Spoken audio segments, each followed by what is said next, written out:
Didn't go live here. Hello. So let me know if I'm live by putting like a 0 down in the chat. If I am live, put a 0 down inside the chat. Now, I'm asking you to do that for a couple of different reasons. Number one is because as we get more and more engagement on these kind of group trainings, so whether it's like, a like or comment or share, it causes the Facebook or YouTube algorithm to show it to more and more people. Now, I'm not charging you for this, but we do have about 40,000 people inside of our Facebook group right now. So I want as many people as possible will see this information, will see this video. So if you want me to keep doing these videos, please help me out because I'm not charging you for this video. So please help me out by liking, commenting, and sharing. If you're watching this thing live with me, type in hashtag team live. If you're watching this thing on the replay, type in hashtag team replay. If you're watching it live and you comment the hashtag team live, I'm going to make it very interactive for you. If you're doing the replay, I'm actually going to drop you a free training as well. And also, if you want some help growing your business so you can avoid a lot of mistakes that cause like most people to struggle, go ahead and click the link either above or below the video to book a call with myself to see if I can help you inside of our mentorship program. So let's attack this in today. So how our mentorship students basically got a client that had a $15,000 cleanup and is going to pay him $1,000 a month. So this cleanup covers about 20 months, 2023 till about now. The person is in the real estate niche. She's actually a real estate agent that also does a lot of like house flipping as well. So, and sometimes we talk about niches and stuff, and it's not like a lot of people are like hunting for like what's the best niche ever in the world, and that's really the wrong way to go about it. It's really like what is the niche that works the best for you that you can talk to forever, because that's when those are the kind of people that are actually going to like you and actually going to want to afford to pay you the price you ask, right? Because sometimes what happens is you might choose like a really like popular niche or something you think is going to give a lot of money, but you actually start going and talking to those business owners and you find out you don't even like those business owners, or they don't like you, or maybe you go into an industry where like maybe you don't do any kind of profanity, but all they do, they curse like sailors, right? And you find out you hate dealing with people like that, right? So I always look for what is the industry that I get along with the most, and then how can I go find people within that industry that are going to be able to, really support me and then really help me along my journey. So inside of this, there was one main skill set that we utilize in order to help the student get this client. Number one is communication. Okay, so this is the ultimate skill set you can learn when starting a self-employed or a professional services type business. So if you think about it, a doctor, if you think about it, a lawyer, if you think about it, a financial advisor, what do we really do? We communicate the knowledge that's in our head and we translate it to someone who doesn't really have the same level of expertise to help them understand and gain complete clarity into what they should be doing with their future, whether it's their financial future, their medical future, their legal future, doesn't really matter, right? So it's all about communication. Now, communication doesn't just start when the person's working with you. It actually starts months, days, years before they actually sign up with you.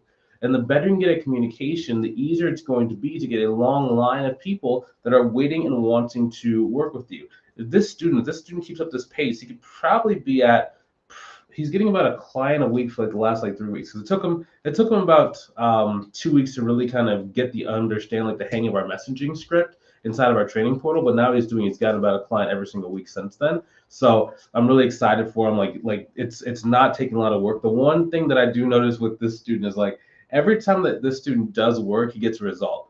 But it's kind of up and down. Like some weeks doesn't feel like it as much. Some days are a little bit slower. So as soon as we can kind of get the mindset going on this student, you help him like really get out of his shell when it comes to being consistent with the work, that's going to be a killer. But back to what we're talking about, communication. Okay, so some examples of communication: content. So, excuse me, I have a piece of gum. When most people think about content, they are thinking about the kind of like written posts or picture posts that you get like on Canva that you actually just have out there and like hope people will work with you. Now, that's not bad. It just doesn't really get clients the way most people think that it will, because number one, most people don't have an audience size large enough for the content to work. So for example, if you notice when I first started this video, I said, okay, there are 40,000 people inside this Facebook group. However, Facebook does not show your post to every single person that's either following you or inside of one of your groups. It generally is going to show to about 10% of the total audience. So for me, if I have a group of 40,000 people, it's going to show to like, what is that, 4,000 people. For you, if you have like a friends list of 200 people, it's probably only going to show to about 20 people maximum.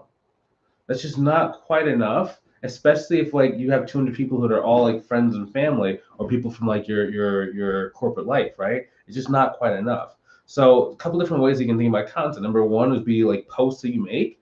Number two is your profile. So in the beginning, I don't recommend that most people start off with like doing content. Like this student did not do any content, right? But it started off with the profile. Now, that's not to say that content won't get you results, and we can talk about like where to put in content. For example, one of our students named James Huntington. He got to $20,000 a month from posting like very simple posts inside of Facebook groups, and we'll talk about that in a minute. Hari asked, "Hey, can I do this business from India?" You can definitely do the business from India. It is a little bit harder. So what I would do, like you really just kind of choose where do you want to get your clients from, right? That's the biggest thing. Like where are you going to get your clients from? Because there's certain countries that are going to be more reactive to people that are doing business in India than others, right? So like Canada's generally very friendly to people from India because like Canada's really strong in terms of like the Indian population due to like immigration. So you just have to kind of find like where going back to like the niches, right? Niches can also be like demographics. It doesn't have to be like industry type. So you have to find like what really works for you, and then just make sure you charge like a really good amount of money in order to get them to get started with you. Cool. So going back to that. So let's say that you don't have a very large audience. The first piece of content you should be making is going to be on your profile. Okay. So let's say that you're going to be doing LinkedIn. Okay. LinkedIn has about 3 different sections. There's a tagline, about, and experience. Now, the reason why it's important is because you need to basically walk a person through what is exactly like to be working with you. What is your onboarding process? What software do you use? How long have you been doing inside of this accounting field for? Why should someone work with you over someone else? Are you on the expensive side or are you on like the inexpensive side? Like really just like give them a preview into who you are as a business owner. The reason why it's important is because the more someone knows about you before they start talking with you, the easier it is for them to actually want to work with you at those higher price points. Because the only thing really stopping you from charging someone a higher price point is the fact they don't know you or the fact they don't trust you. It's really that. They feel like maybe they don't know you well enough, or there's like, if they don't know you well enough, they can kind of feel like there's a shroud of doubt that if they were to like pay you, let's say like you're charging them $15,000. If you're an internet person and they're in a different state, the person needs to trust you a lot in order to like give you $15,000 for a cleanup project. You know what I mean? So it's like the more time they can spend with you or your profile or some information you have, maybe if you have like some blog posts on your website, the easier it is for the person to feel like they know you. Then when you're on the consultation call, the only thing you're doing is you're just confirming the fact that the assumptions they made while reading your profile before the call are correct. And the more congruent, and congruent just means like in alignment with like what you said in the beginning, what's on your profile, and who you are now. The more congruent you can be and the more consistently congruent you can be, the easier it is for someone to say yes and then pay you those higher price points. Okay. Now, this is not a silver bullet, right? They're going to run into like some people who just don't want to pay anybody any money, right? And like those, so you're not going to close ever like 100% of people, but for most people, like if you're sitting with like a prospect that's actually real and is actually looking to get started, that's the main thing. So your profile has to be locked and loaded. Next thing is like once you have about 500 business owners that are like following you on your personal profile, now you can start making posts. Okay. So I actually made a guide that like walks through how to like post, as well as there's like a video if you go to my YouTube channel that breaks down how to do posts. I believe I might be able to put a link down inside the comment, or if not, just go to my YouTube channel, just type in like Facebook. But yeah, you can make a really good amount of money if you start posting after you have an audience. Okay, it's just about like you have to make sure that your audience is paying you money. Let's take a step back. So when it comes to content, how do you know if you are ready to make content? Okay, as soon as the existing audience gives you 3 clients, that means there's more people inside of that audience. So I was I was overhearing this person tell a young man that anyone can start a business. Like the best thing they should do is like start a business. And the father was actually like was like a very successful artist, but he didn't really understand why he was successful. He was successful because the thing he was selling was very, very unique. It was a very unique piece of art. It was very functional for the house. It just made sense. But for someone else who doesn't have that, it's like it's gonna be way harder to make money doing that thing. So the father didn't understand. Okay, so if he when he was doing like art fairs, he would sell. Whenever he go online, he would sell. He made YouTube videos about his art and it would sell. He made a Facebook thing about his art and it sold. Everything he did seemed to work. So he thought that business just works, right? But really what it was he already had something that people actually wanted to buy. And then when people actually wanted to buy, hey, what is this? This is the wrong profile. Oh, I roll. So this is the wrong profile on my phone. So I'm going to have to go and sync that one and get onto the other one. But yes, that's the number one thing is, okay, it always has to be within the right field, because whatever you do, once you already have some traction going, you're going to be able to keep getting more and more and more money, right? So if you already have some accounting clients that are coming from your current LinkedIn profile, let's say you have like 200 people on your LinkedIn profile, generally there's going to be about another 2 to 5 people. One rule of thumb I like to think about is like the 1% rule. 1% rule basically means that about 1% of your total qualified audience should end up working with you. Now, when I say qualified audience, generally for accounting and bookkeeping services, if you're going to be charging about $500 per month, the person needs to be making at least $500,000 per year in top line revenue in order to be able to like actually afford to work with you at those higher price points. Once they get above that, you're generally going to be looking at like 1 to 2% of the total revenue is going to be what they're willing and able to pay for you. So if like you're expecting to make a minimum of $500 a month and like the person's doing like $200,000 a year in top line revenue, it's going to be very hard for them to be able to afford to pay you that $500 per month mark. And that's just, you just have to kind of put that in perspective, because if you think about it, most business owners, especially like in their first year of business, they're going to be making anywhere between about 10 to like 30% profit margin, right? So let's say that if someone is doing $100,000 a year and they're making, we'll say like a 15% profit margin, that means they're probably only going to be pocketing about an extra $15,000 before taxes in a lot of cases. So if you're asking for $5 a month, that's about $6,000 per year. That's almost half of what they're actually taking home at the end of the day. So they just literally just cannot afford to really pay you that much money. So that's step number one. Just make sure they're actually going in front of like the right people that can afford to actually like pay you. Now, once you have that, once you start having like 1 to 2 clients, you're looking for, there's gonna be like a remainder of people inside of that audience, and then you can start making content, because you know that you have the right words, phrases, emotions, and feelings that you are communicating, whether it's on the phone or on a consultation call, or if it's actually going to be like a message that you're saying to the person to get them to want to work with you. Now, second thing that you can do, now if that just sounds like it's very overwhelming to you, the next easiest thing is to use Messenger. So whenever I'm talking about Messenger, we generally give our students in our mentorship program like a messaging script of exactly what you can say to make sure it's easier for you to get clients to sign up with you at your higher price points. Now, in this particular case, the student actually used the LinkedIn Messenger script we gave him, and he basically translated it to Facebook, because there's a little bit of difference between Facebook and LinkedIn, especially when it comes to like the Messenger script that you're going to be using. So he basically just translated it to Facebook. Now with Facebook, Facebook is oftentimes easier to book calls for like your consultation calls.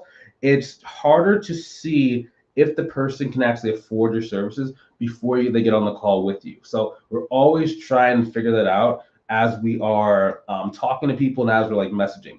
One kind of cheat code that you can use, it's like something we recommend for all the students in our program, is that you find the person on Facebook, and then if you're messaging back and forth, before you invite them to a call, you need to do some sort of research, whether that's going to go and look at like their website, or if that's going on LinkedIn. If you have Sales Navigator, generally Sales Navigator will show you like how much the company is doing like revenue wise, and you just apply that 1% rule we talked about a couple minutes ago.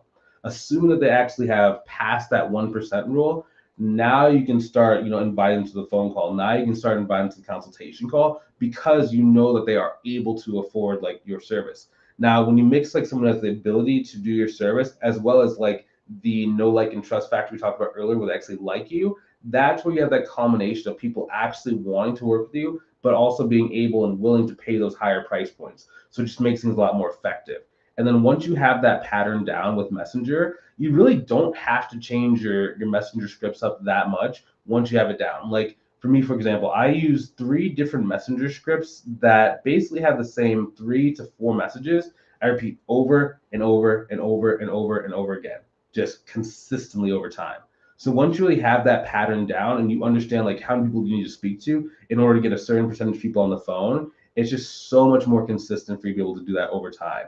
Now, if you guys want that Messenger script, we do have a video on our YouTube channel that breaks down how to do like Messenger, as well as how to handle objections inside of the Messenger script. So if you want to go see it, just like go to my YouTube channel and type in like objections, and then like you'll see that video. It's probably like it'll probably be like 2 or 3 different videos on that channel that will like show that to you. If you're inside of the school group that we have, go inside of the classroom section, look under the how to start your business video course, and that's going to show you the video like title like objection handling in the DMs. It's going to take you to that. Cool. Next thing is sales consultation calls. So this is actually the simplest one because once you have them, like they know you, they like you, they've seen your profile, they really enjoy you, they really want to work with you. Most cases, your consultation call is going to be the simplest element of the journey. Now, for most accountants and bookkeepers, I understand that generally sales is going to be like a lot more challenging just because it's just different. Oh, hey, Dr. Lamar, how are you doing? I see you inside of the live chat on the on my phone, my other Facebook profile. Good to see you. I haven't talked to you in a long time, but hopefully you're doing well and always good to see you. Back to what we were saying. So sales consultation call. The real key about the sales consultation call, now we give you a script inside of our mentorship program, but if you don't have a script, I always think of it in 3 different sections, right? So number 1 is going to be your question and answer section where you're basically building your authority on the call and getting someone to understand like the skills that you have.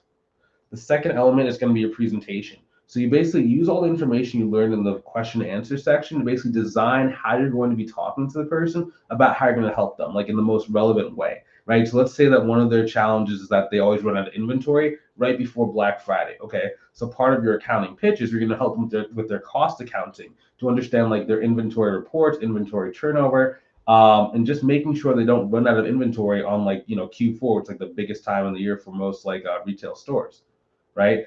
And then at the end, the third section is going to be your objection handling or your clarifying questions. Now, if you've done this correctly, in most cases, it's going to be clarifying questions. It's not going to be objections. The difference between a clarifying question and an objection is a clarifying question, which is good, is they are asking.